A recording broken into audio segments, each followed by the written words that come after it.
With quite a few artists throughout my life. And we've had varying degrees of this kind of conversation of sort of what does it feel like, you know, but these moments are pretty rare. Like, I don't want to spook you guys, but this is a moment. Like, I feel like there's a lot of people waiting for this album. There's a lot of people excited about your music. And so I guess one more time for the people, like, how do you feel right now being the kind of person you are, the age and the point in life that you're at, about to kind of do this thing for real?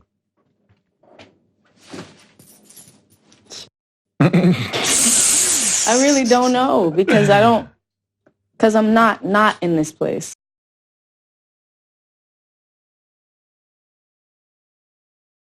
It's like saying, like, how does it feel to be you? I don't know how it feels to be someone else, so I don't know how it feels to be me. You know what I'm saying? And, like, I don't know. I think I just have to sometimes sit back and actually look at what's going on. Like, in Stockholm, it was, like, one of the most, like, peak, I guess, life experiences I think we've had. And I just was standing on that stage. I took my in-ears out, and I just looked at the crowd, and they just soaked it in. And I sort of told them, I was like, I used to sit in my living room and cry because I wanted this, you know? And, like, I never thought in 1,000 years this should happen. I thought my door was closed. I thought the window was shut.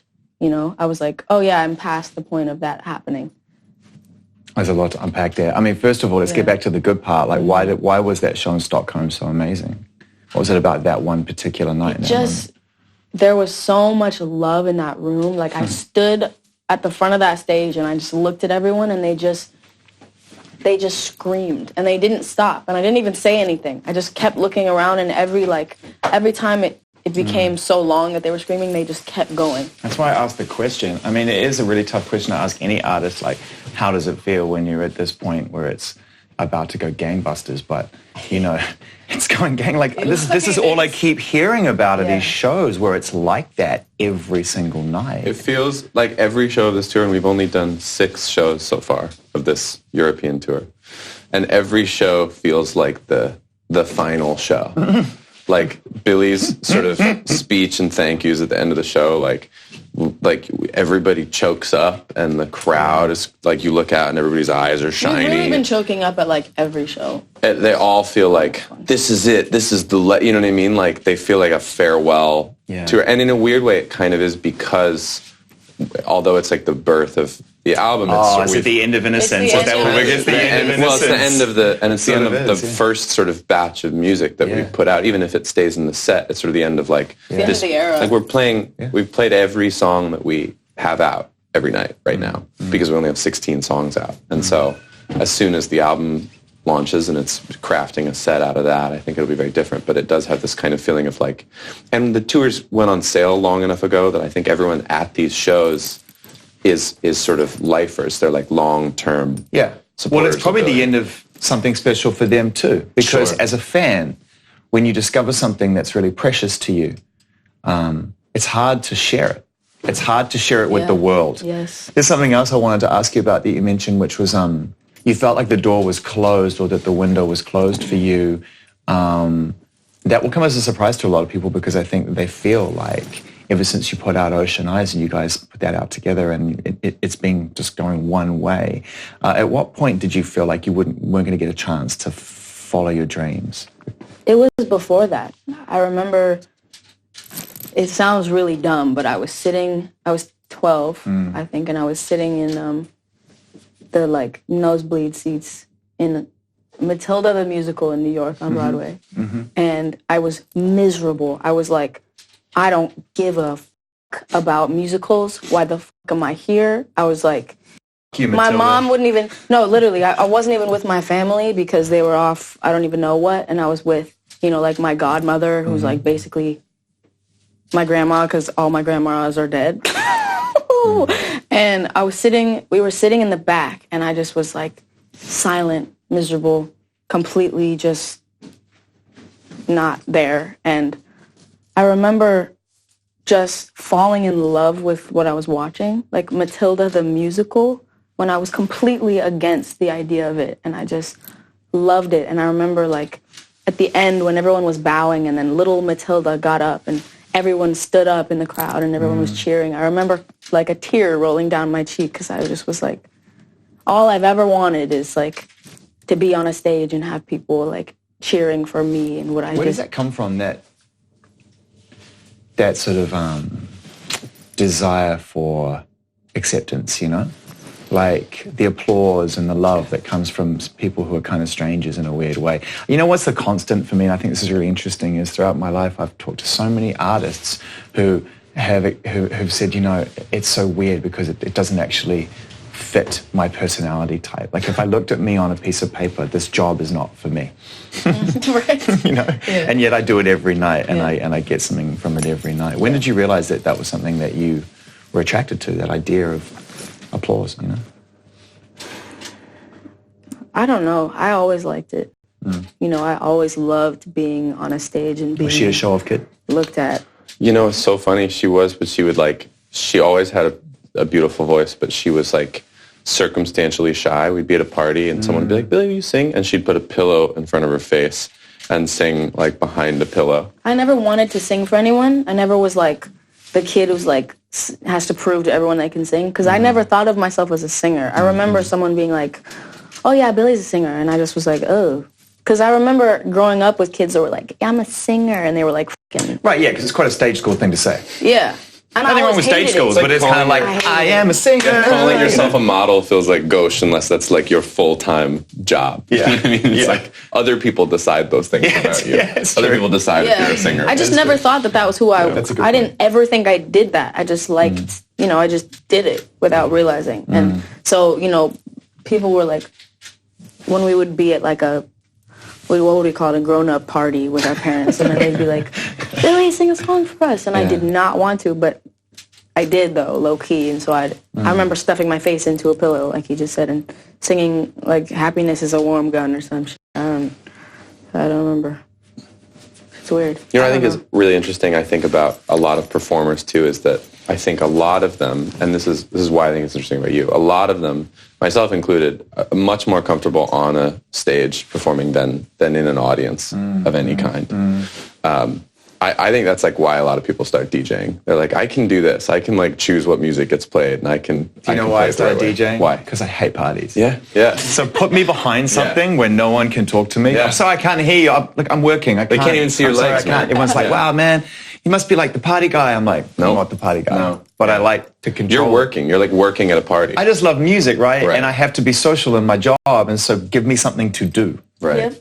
Give me something to do, because otherwise I'm going to stand there laughing like a ventriloquist doll for an hour. Yeah, I heard that. You know, but so in a way it can be applied in this direction too, because I'm actually a pretty socially awkward individual, and yet I love having conversations with people when the cameras are on. Yeah. The thing that I think is interesting though is that Billie is not that way. Billie is a fantastic audience member and loves going to see concerts. I think that's why I perform the way I do, though, because growing up all I did was jump the gate between GA and VIP, just so I could be right at the front, just so I could mosh right at the front. It's a really good, you know, you perform like a fan. Yes. That's why I perform that way. Completely. That's why I like the shows so much. You know, some performers go out there and they're like, I've got to create a barrier between the audience and myself and a mystique, and it's like, nah, you're in there. I perform like I'm right in the pit. And I try to make everyone who's in the audience, if they're not in the pit, feel like they are. Who are your favorite performers growing up? Who did you aspire to be like or to be influenced by? Who did you love?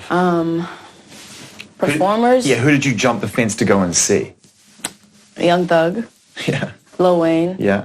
Tyler also. Oh, incredible Crazy performer. Unbelievable. Unreal. I mean, I'm becoming a broken record about the Odd Future influence. No, it's unreal. They changed everything. It's unreal. You know, not just in terms of this kind of like unbridled creativity and this fearlessness, but also the fact that they did it independent. Yeah. They showed kids that you didn't have to play by the rules, right? You could just go and make these really intense skate videos and put music on them, and they were incredibly influential, right? Especially growing up in California. Yeah. They felt like they were down the street. Yeah. Influential in like every single place, like fashion, music, freaking attitude, and like style. It was kind of insane to watch. I mean, like I was so little when it was all happening, but did you have to smuggle like, because that stuff was intense. Like I can't imagine you're going to be like running into the living room. Well, maybe you are, and I'm underestimating your family vibe. But I'd imagine running into the living room and plugging in your phone and saying, watch this video for Yonkers. Like, it's like... But I did that, though. Because I was always interested in videos and, like, crazy visuals. And I thought Yonkers was, like, out of this world. It is out of this world. I'm just like, it's interesting. Like, how would the family dynamic deal with that kind of influence on a kid, on someone at your age at that moment in time? Yeah. That's a good question, because I don't really remember. I just remember being so excited about 3005 by Childish Gambino. That video just, like, blew my mind. I remember showing everyone. And it's the sweatpants video and, like, the sober video and everything. What was the music you hid from your parents, like, growing up? Do you know what I mean? Like, was there stuff that you were like, oh my God, I'm listening to this with headphones? That's what I'm trying to get to, because it sounds like you grew up in such an open environment in terms of creative. Like, anything creative goes. No matter how old you are, just go for it, right? But what didn't? I'm trying to think. Billy's kind of an open book. I'm pretty incredible. I don't really keep things to myself a lot of the time. I have now from the internet, because I realized that they're not into that. But yeah. Who's not into it? The internet? The internet just doesn't take opinions very well. Well, it's because it has a lot of opinions. Yes, and exactly. So that's the, Exactly. But it's called democratization of opinion. But in real life, I've always kind of just said the things I'm thinking and done the things I wanted to do, and, like, never really hid. I think when there were times when I probably should have, maybe I listened to Waka Flocka in the car with my mom and dad, and, like, not the clean versions, like when I was, like, 12 and stuff. Hard in the Paint was just blaring with all my friends, and they'd be like, this is scary. And, it's like, it wasn't to me. You're like onto something when your friends are intimidated by what you're playing. Yes. Not your parents, but your friends are like, I'm not sure that What about you, though, Finneas? What were you hiding? I think just, like, anything, like, when I was really young, like, anything that had, like, overtly, like just, like, sexual undertones or, like, super profane stuff. Yeah. Like, any derogatory stuff. Just when I was, like, 8 or 9. Was it harder for you because you were the older kid, so you were first through the door? Yeah, for sure. And I think I just was, like, I knew I liked... They loved you so much more. No, honestly, for real. Let's have this conversation on camera. Where's Mom? But no, I think just anything that I was like, I know I love this, but I don't know how my parents are gonna feel about it. Just that, like, the way that all kids are when they like I don't want my parents to find out, because they just don't know what's going on. Was it intimidating for you wanting to pursue your own creative interests, knowing that your brother was older than you and doing it and probably achieving things first? It was. There was a lot of jealousy growing up from my side, because he was. He's out there. He was out there. He was doing his thing. He had a band, and he would do, like, he'd play gigs all the time. He was on all these TV shows that I liked, and he was. In everything. And I wasn't really, and I was really jealous. And also, like, I don't know, I danced and I rode horses, and I don't know what I did. I don't know. I was always really fucking jealous, and they always liked him more than me. That's not true. No, it's so true, Finneas. No, it literally is, and it's fine that it is, because here I am. I'm good now. And what's funny about it, Finneas, as well, is that that's such a brotherly thing to say, an older brotherly thing to say, or an older sibling thing to say. But it's actually a very common thing when you're the youngest. Because I was the youngest, and I'd be like, damn, I'm never going to be as good at sports as my brother. I'm never going to be as good at this, and this. It's a weird dynamic. Do you like your oldest more, Zane? Do I like my oldest more? Yeah. What do you mean? Like, do you like your oldest child more than the youngest one? Do I? Not at all, man. There you go. Dude, I love my kids equally, without a shadow of a doubt. But I do definitely see that dynamic playing out sometimes. Right. Mm-hmm. From your perspective, making music, did you always recognize something in Billie that she even necessarily doubted? We talked about the doubt and the fear of not being able to achieve. Did you see it? I don't know how much Billie doubted what I felt like I saw in her. But I definitely always was like, she's so unbelievably talented, and like, I would say, like, super kind of cocky, outrageous things to her in it, like, without much irony. Like, I remember before we started making music being like, yeah, let's make you like a superstar. Like, I remember saying some crazy thing like that. It was so not real, though. But I don't. But it wasn't like a real. I don't know. I totally know what you mean, and, like, I'm not saying that, like, if it hadn't. Like, if our music hadn't worked, I wouldn't have been like, oh my God, what happened? But I will say that like it's never seemed like unbelievable to me because I just think she's so talented and like I'm like, yeah, of course. She's so good, you know, and her eye is so good and all her visuals, like her sensibility, like to me, it's like it all makes sense. Yeah, that's what I want to get to when we get outside is I want to start talking about the journey to the album because I really feel like what you've made on this album is just such an incredible, complete body of work and not just to listen to, but you can see it before you even see it. Thanks. Get out of here. Headed to the streets of Paris. See, the kids already know. Always. The kids already know. Everywhere you go. You know, what's really amazing right now is the kind of audience that your music is appealing to, you know. It's your age group and younger. It's kids who are kind of listening to your lyrics and your songs and absorbing them in a really meaningful way, right? How much access to that reaction do you have? Because you make the music and release it. Are you able to see how it's being received by your audience outside of gigs? I actually love like watching reaction videos. I think it's so interesting to see the way people interpret your art. And like for me, I feel like whenever I'm asked, you know, what does everything overall like mean? What does this song mean? What is it about? I feel like for this album, especially with like Bury It Friend, for instance, it's for me, I love this is my theory so much that I don't want to give away what it is for me, you know? And take away the opportunity of like, you know what, this is what I think she's talking about. This is what I think she means by this and all. We definitely don't like cop out on verses, you know what I mean? Like we're always trying to say something.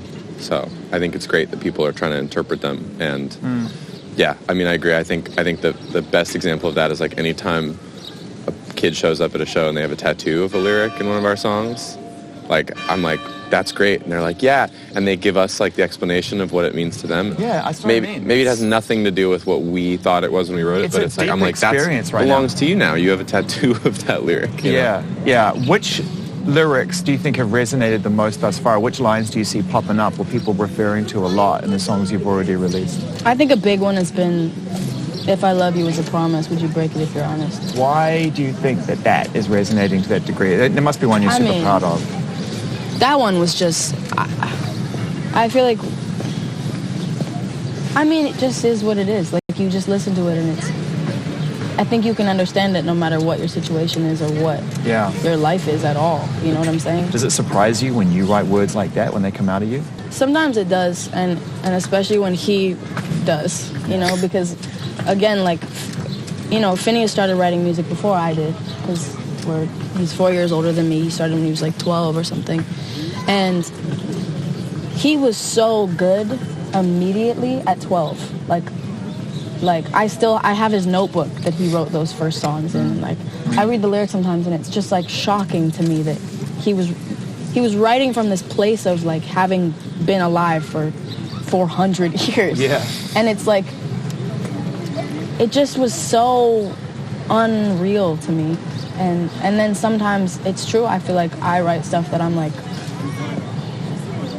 where did that come from? It's crazy. Like I listen to some of these songs that you know, and I can't work out yet who's writing what. That's good. And I don't know if that's the way you want it. Neither can we. That's the point. Yeah. Yeah. That's the idea. We're doing our job if that's the case. Yeah, and it definitely is. Like I can't go, oh, that's a Finn line or that's a Billie line, because it all flows as one. Great.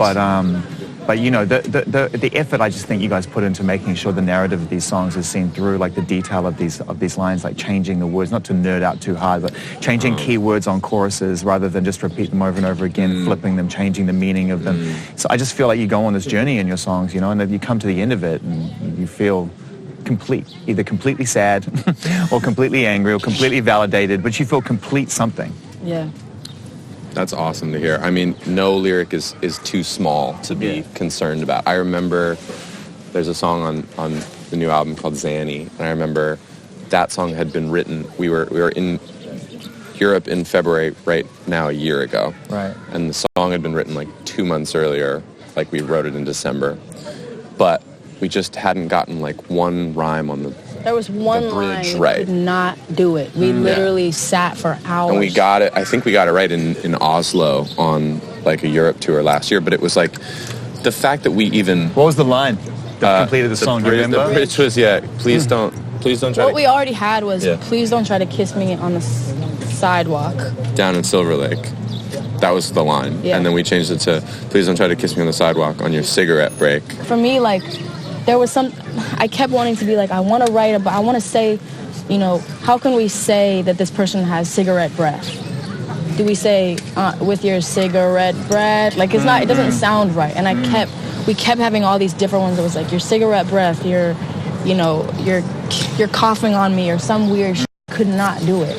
And, you know, please don't try to kiss me on the sidewalk on your cigarette break. I know, and it's just it hits all of those points. All the points. Yeah. So it's like, it really is kind of like a desperately sad image in so many different ways. You know what I mean? Just the sort of notion of like, just people poisoning themselves. You take 10 minutes to kill yourself a little bit. Yeah, and you want to share it with me? Why? Why would you do that? Exactly. So the album starts with a whole bunch of exclamation points and probably the most teenage thing I've ever heard on a record in my life. It literally is like... I mean, I don't know why you started your debut album proper with that, but it cracks me up every time I hear it. I think to disarm people. No. I think it was like... Well, no, the real reason is because every time we would sit down to record... You had to take it out. I had to take it out. Yeah. I was like, this is Billie's like Lil Wayne lighter flick. Like, you know how like every Lil Wayne song's like... I was like, that's Billie's like pulling out. Like, we... there was a moment where I was like, let's put this at every song. Like, you know, like the skirt with Tokyo. Maybach music. Yeah, the sales of Invisaligns have just gone through the roof. But I think it was really like, I mean, there's a lot I'm of... still paying for it. Yeah. There's a lot of darkness on this album in sort of its themes and motifs because of just like the things that we've seen and felt inspired to write about and talk about in the last year. But I think one of the nicest things about starting it that way to us was like, I think you really get people's attention if you can make them laugh or if you can entertain them or amuse them. Yeah. I think things are more serious if you're laughing also. Yeah, you've been doing that for a while. I mean, putting the word psych, which I don't think anyone's used since 1999 in a song, was really funny to me. And then also, like, even in the first song in Bad Guy, you know, when you do the da, like, that's just a way of, I guess, lightening the fact that it's actually a pretty sadistic tune. Mm-hmm. It's the hope, yeah. Totally. And that's the thing about your songs as well, is that you're not afraid to be mean. Do you know what I mean? No, for sure. For sure. It's part of human nature, I think, at times, is to be mean, either in front or behind people's backs, and you put it in front of the entire world, right? Seems to be a part of what this whole kind of initial Billie Eilish experience is like, we should have trust issues with you. Do you know what I mean? A little bit through the music? Yeah. No, for sure. There's a lot of what's the word? I don't know what the word is, but there's a lot of lying also. Yeah. Like, on purpose. And it's like, it's not like how rappers lie in their music because they think it sounds dope. It's not that at all. It's more like, I don't know, making a character out of yourself. I was going to use the word, I'm glad you used the word character because it's a really hot word to use around artists, man. I've got myself in trouble throwing that around before. We do that shit on purpose. Yeah, like, I wondered. We really do. And it's... Do you discuss the attributes of the character before you write? Mm-hmm. A lot. Wow. For Party Favor, which was on, you know, the EP, like that one we were... I don't even know what we started with, but I don't remember anything before we were like, let's write a song that's about, you know, breaking up with someone in a phone call, in a voice message, not even a phone call, on their birthday. Yeah. And then it really guided the song. You know, totally. It like gives you barriers. It does. It completely gives you... Yeah, and the fact that you didn't actually announce that it was the person's birthday until quite a way through the song is just such a brutal moment. These are brutal characters you guys invent. These are. I mean, there's a darkness to your music that I think has really captured people's attention because pop music by its very nature is trying to capture the perfect emotion, and emotions are pure, but these are complicated feelings in these songs, right? Not to overcook it, but you know, it's like, there are some real dicks you guys are writing about in these songs. True. Some of them are us, too. A lot of them are us. Yeah. There's, you know, the song 8 off of the album, which is a very sort of almost like... On your knees. SoundCloud loop type song. That song I wrote from the perspective of somebody that I hurt. So that's not even, like, I feel like when people hear that song, they're like, oh, poor baby Billie, you know, she's so hurt. And it really was just, I was a dickhead for a minute. I really was. And I the only way I could deal with it was to just stop for a second and put myself in that person's, place. That song's you empathizing, yeah. It's me empathizing, and the thing is that every lyric in that song is towards me. So it's kind of like self-therapy. It was hard. It literally is. Whilst almost helping somebody else out at the same time. Yeah, I get it. Yeah. So how many songs, let's get to some of the facts. How many songs did you guys work on or feel were near completion that you chose from to make 14 on this album? 13, and then we split the beginning of Bad Guy into 2 tracks. That's the number. There was no It doesn't overhead. surprise me. I'm always shocked when I hear that artists wrote 70 songs for a 10-song album. Yeah. Like, on one hand, I understand it because writing songs is so fun, but man, we just want to get each one right, and we don't want them to step on each other. Yeah. We also, I feel like we're I don't know, I feel like I've noticed that a lot of artists kind of just make songs all the time. They're always making music. They're always in the studio. They have all these like random songs that are half undone and half whatever, and like that's cool, but for us, I feel like we almost never do that. I feel like when we finish a project, we don't have any other songs. It is kind of the anti now, like in a way. I think that now that the distribution, the way that you can get your music in front of your fans is so much easier and so much more direct, there is this thing of like, well, I don't ever want to stop creating and I didn't want to stop releasing. So we are just getting this kind of influx of a huge amount of music all the time. It's very anti what's happening now with a lot of artists, like you said,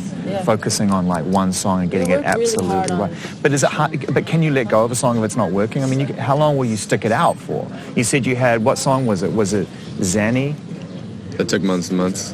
I mean, that took so long. That song in particular. Like, and When the Party's Over, just to get from the time that song was written, and then we were sort of playing it as an acoustic unreleased song live this time last year to actually being recorded and coming out was such a long process of second guessing it, trying to get it right, and just also what you guys do in terms of like capturing each moment is there's so much reduction in the music. It's so much about the vocal performance, so much space given to the vocal performance. The way you treat the vocals, everything is done in a way that kind of puts the performance front and center. And that's not easy. That's really hard to get that balance right. It's much easier to throw shit at it. Build. Hey, it's a big track. You guys do it so differently. Like, there's so much, like, even Bad Guys, like, there's not a lot going on in that track. There's, like, nothing on it. There's a kick drum and a bass guitar. That's, like, it. We really hone in on things. Yeah. You know, we don't make 100 songs and then we focus on 10 of them. We make 10 songs or less, and then, you know, we build from what we have. We don't really make a bunch and then pick something.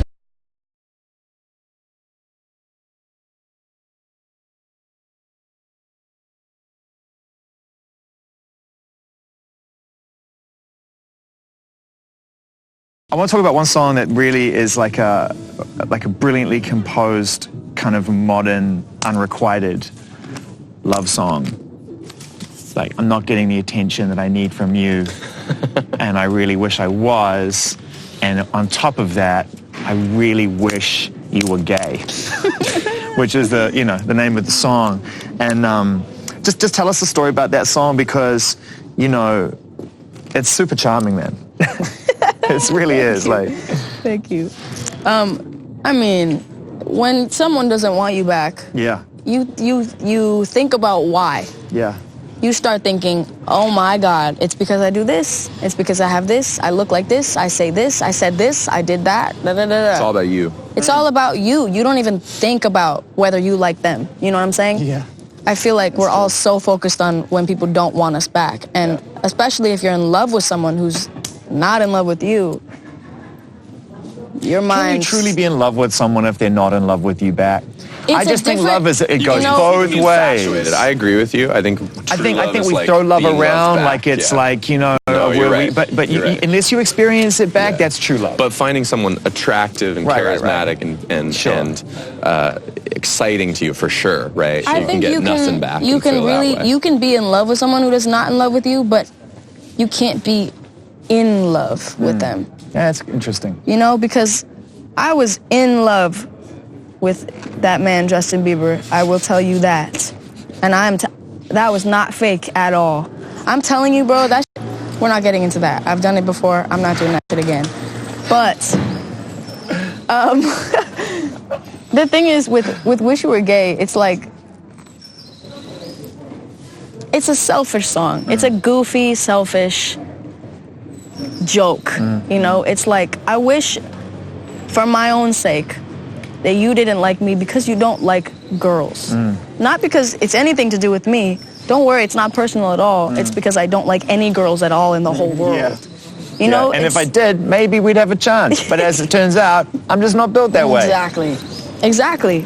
Did you even for 1 second think, like, should we write this? Like, is this... It was the last line of the song. Like we had the whole verses, and Billie already had the whole chorus. Yeah. With I just want to make you feel okay, but all you do is look the other way. And I can't tell you how much I wish I didn't want to stay.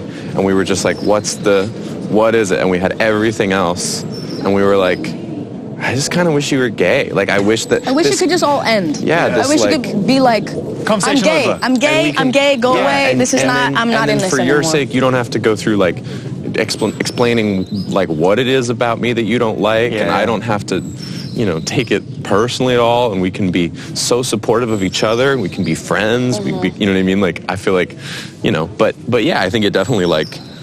We didn't want to trivialize. Well, I think it's so obvious. Something that obviously isn't a choice. I think it's so obvious that it's not offensive, it's not. If it's not, I'm not saying that something isn't offensive. Obviously, that's up to whoever is being offended by it. But I just mean, like, it's so clear that it's not an insult. It's not an insult, no. And it's not like, I don't know.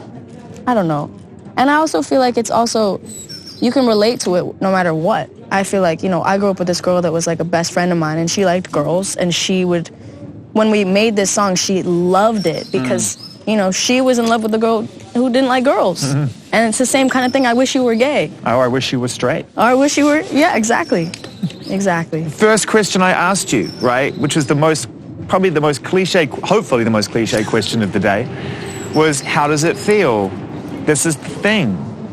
This is a rare moment when, you know, this album's going to come out, and if what you want to happen actually happens, lots and lots of people are going to love it. Like, you don't want people to not love it. No, true. No, I don't. Right? So if a lot of people love it, it comes with this sense of, like, being on. And I mean, we're on right now. Obviously, we're doing this in public, and there's some fans hanging about, and it's cool and everything else, but this may not even be possible in 6 months. I'm not trying to scare you, but it's kind of a thing. You got a point. And you wanted this, right?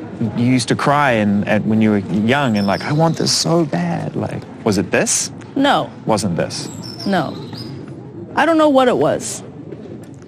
It's weird because it's not that I don't enjoy what I do. It's not like I don't hate what I do, and I don't hate, you know, I love so much of what I do, so much that I kind of forget that I do because it's all that I do, you know, and it's not that I don't like it, it's that it's disappointing. Fame is not what you think it is. Fame is pretty disappointing. That's great. If I'm being honest with you. Fame is just so disappointing. I don't know how to describe it, man. Yeah. Because But that's good. The fact that fame is disappointing is good. Now you know the reality. Now I know the reality. I'm not, it's just, I don't even know. It's unfair though, because I don't have to wear it the way that Billie has to wear it. Obviously. Did you want it when you were a kid?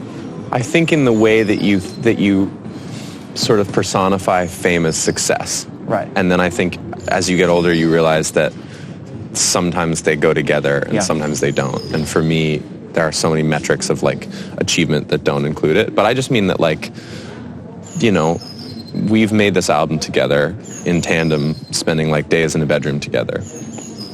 And it's Billie's beautiful voice singing it, and it's her incredible creative vision on all of the videos and all the artwork. And it is unfair, though, that I get to kind of turn it off and go to the mall when I want to, and she doesn't. You know, that's tough. That's the and I don't take that for granted. I really am grateful for that, and I don't. I mean, look around. Yeah, if right here, you know, where we are right now. If I go out, you know, on Sunday in LA, it's not like I can walk around Paris. You know what I'm saying? Yeah, and I get to, and so that's tough. you know. And it's so funny because the dynamic is the most common dynamic shift when you have siblings or best friends in a situation where one gets more attention than the other is that the person who's not getting the attention becomes jealous. So it's kind of, again, you guys are so anti, you know, it's like the whole dynamic that you have of like, I'm happy just being in the process to a degree and sharing in the experience in a way that I can control, and yet you're still starting to feel a little bit out of control. Right. Super out of control. Yeah. Yeah. But this is what it comes with, you know? Yeah, you want to dye your hair blue? You want to wear some bright trousers? You want to rock this vibe? This is what happens. I mean, I want to get, I want to be successful. I just want to be successful. So let's talk a little bit about the relationship that you have on the road with your family. And your mum is here. There's always somebody with you. Obviously, that makes perfect sense at this stage in your life. It's really important. But do you think about what that will feel like when it's like time for mum to not come on the road? Will there ever be a time, right, when you sort of grow beyond that? It has to be, right? There has to be. I mean, there will be a time when we're not always together. Yeah. It's just how life works. That was my next question. Sure. I mean, it's just like, it's not something to dwell about. It's like, we can't have this be the rest of our lives. We were talking about it the other day, which is like, we have to... Well, I'm 17, dude. I can't have my life exactly like this forever. And he can't either. He's just become like an adult. He just got a house. Like, he has a girlfriend and like wants a dog. You know what I'm saying? And it's like things that it's weird. It's a weird balance because I want to grow in my life and grow up and have a life, but I already have my career. Yeah. It's weird because my friends who, I grew up with and stuff, they have jobs at like Jamba Juice and shit. And now they're, Which is great and totally normal. But that's what I'm saying. It's like they have a job. That is normal. They have a job in some store 100%. and they're about to go to college. And they're excited. And they're excited. And it's just like, there's nothing wrong with that and there's nothing wrong with what I'm doing. It's just different. Can you relate to each other still? You must have friends that you still can. That goes beyond jobs or careers or any of that stuff. There's about 2. And how many did you have before? A lot more. What? A lot. There's only a few people in the world that can understand this shit. And there are some things in life that you just can't understand unless you see it right in front of you. Having a kid. Having someone die. Fame. And like... Heartbreak, probably. Yeah. Depression. Yeah, any form of that. Yeah. I don't know. Just can't understand it. Yeah. And you can't act like you do. When someone you love loses someone very close to them, you can't say, I feel you. You just can't. And that's okay. You don't have to be like, I understand when you don't. You can, it's just about listening. I feel like some people just try to act like they know. But just listen. It's not about trying to up their depression. It's not about who's sadder, who's gone through worse. It's about listening to people and actually just caring about them. So you're going to tour a lot on this record? You're already touring. I feel like you have been touring. I feel like it's just touring nonstop. Yeah. We have like a love-hate relationship with tour. I think the shows are amazing and it's wonderful to get to see the world. But I think it's a real feeling of isolation on tour. Yeah, especially when you're actually dealing with the things you guys talked openly about in this conversation, which is like, being in a depressed state of some description and being in a room on your own in a city you don't know. Yep, it's lonely. It's lonely with your whole family around. It's weird, I think you're absolutely right. It's like I feel so lucky to be with my sister because we're best friends and everything. But even then, it's like if we're both feeling isolated and we're both feeling low, like neither one of us is going to be able to reach down and pull the other one out from that. So yeah, it's tough. And then you have shows that... Well, also everyone back home forgets about you. And it's not like when we were about to leave for this tour, that was the main thing that was stressing me out and just making me feel gone, which was that having been on tour, I know how it works, and I know that you leave, and it's a little bit of your friends being sad, and then you're gone for long enough that life moves on, and they keep doing things, and it's the same way. It's the same way as if someone dies. You have to keep going. It's not like you shouldn't be mourning them every 2 seconds and like for the rest of your life. You have to keep going, but it's like, you know, I remember hearing like, we're not going to do that. Yeah, you are. It's not like I can do anything about it, and it's not bad. It's actually a good thing that that's how life works, but it's just the reality of it is... Well, so you recorded an album in a bedroom. I mean, talk about leaving. You literally left your bedroom and went out to the world. I mean, it's not like, you know what I mean? Like, that's a harsh jump. No, we didn't like move to LA to try to make music. We grew up in like a suburb of LA, and we made music in a bedroom, and then... We wouldn't have moved to LA to make music. Hell no. What the hell? I love Los Angeles, but yeah, I mean, it's tricky. And then there are these shows that are life-changing, peak life experience shows, and the people that are coming to see the shows, you know, make everything feel more important than the two of us, and you know, so profound, and those are the reasons to do it. You know, I think we often joke that we don't really like days off very much. You know, we don't like days that don't have a show or a component of... That's when we really get in our heads too. Just time off is like dreadful. Yeah, when you're doing a show, you have to focus on that and to put on the best show you can every night. Once the show's over, that's, you know, you've accomplished your work of the day. Yeah. You know, one of the last questions I want to ask you guys is why were you homeschooled? Why were you in a situation early in life where you were given a chance to kind of live that life? Finneas was such a fucking weirdo. He would have been bullied, and I would have been a bully. No, literally, honestly, 100%. I would have been a bully, and he would have been bullied. It was like seeing around the corner of life. No, I mean, I don't know why our parents decided to homeschool us. I mean, we Do you recommend it? I don't know, because I feel like I'm too stupid to homeschool my kids. But I do recommend it because I loved it. I loved it, and my kids hate school too. Kids do hate school. Kids hate it. It's crazy. But it also depends on how you homeschool, because, you know, some people will just take their kids out of school and like make them be home all day, and that's not what we did. You know, I feel like I've met people who are like, I was homeschooled for a year, and I was like, oh, you were? What'd you do? And they were like, I just sat home for a year and did nothing, and it was horrible. And that's not how it should be. And it wasn't like that for us. It was more about specific curriculum and what your parents felt you should learn. And what we wanted to learn. Yeah. Because school, I mean, again, I've never been to school, so I can't say it's bad or it's good or whatever. Like, I don't have an opinion really, but I feel like what I've seen is that it just forces you to learn things that you don't know if you would want to learn otherwise. If you're really young and you don't have even time to think about what it is that you think is cool, and they shove some shit down your throat and you have to learn it, it's like, what if you wanted to learn math? I think you're right on time, and there's a lot of conversations about curriculum reform that are getting louder and louder, because I think that they're taking a look at the way that subjects are grouped together and the way that the kids are being taught, and they're tracing these initial decisions back a long, long time before things have changed. And, you know, what's in your hands? You just reached for your hand, you know, for your pocket. You instinctively pulled out your phone, probably for one of two or three reasons. Either it's getting a little hectic outside this interview, or I'm getting a little cold and a bit bored, or...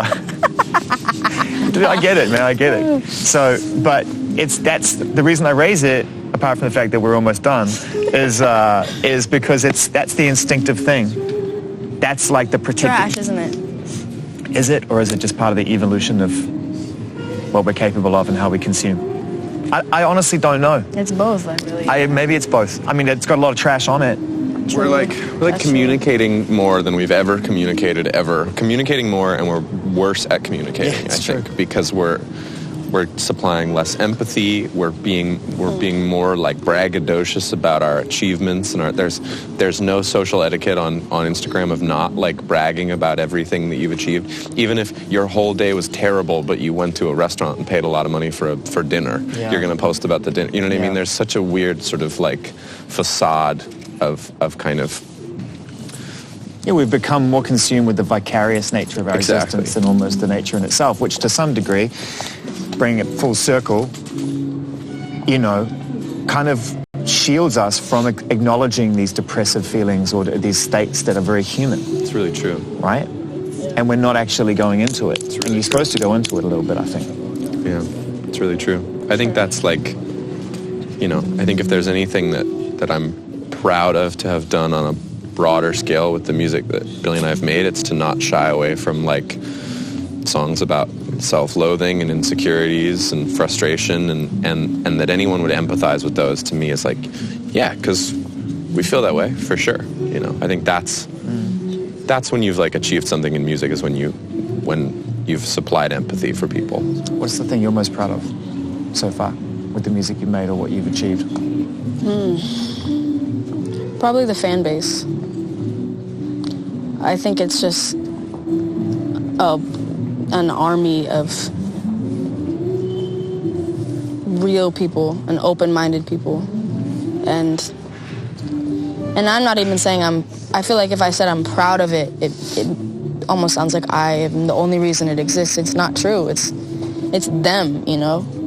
These kids came over here. I'm not like, hello, I'm over here, come, you know what I'm saying? Like, it's just like, I don't know. Proud. Why not? Well, should I say it? I don't know what you're talking about. Proud. We grew up. No, I'm not gonna say it. Here you are. Because I'm it's not the gonna end, and say it's the perfect thing. It's the perfect thing to end on. Well, we grew up never being told that anyone was proud of us. Our parents never said, "I'm proud of you." Never. Not once. Not once. And for us, we took it personally, and we took it like, "Oh my God, our parents they're not proud of us." But what I feel like I'm more and more, you know, I'm understanding more and more as I get older, is that it was more like our parents didn't want us to feel like them being proud of us was the only way that we could accomplish things. So if I said I'm proud of something that I've done, I don't want to say that because I've kind of learned from what I grew up being butthurt about, and how it's kind of actually turned out to be kind of good in a way. It's like being told that someone loves you versus like knowing that they love you without having to hear that. I think that was their approach always, was like, we don't need to tell you we're proud of this accomplishment because you know that everything that you do is something that we're proud of and prideful of. And I think that's like, it's definitely like translated into the rest of our lives of like doing things for the sake of doing them and doing things for the sake of, you know, being excited about them and you know, just like the love of things as opposed to pleasing other people.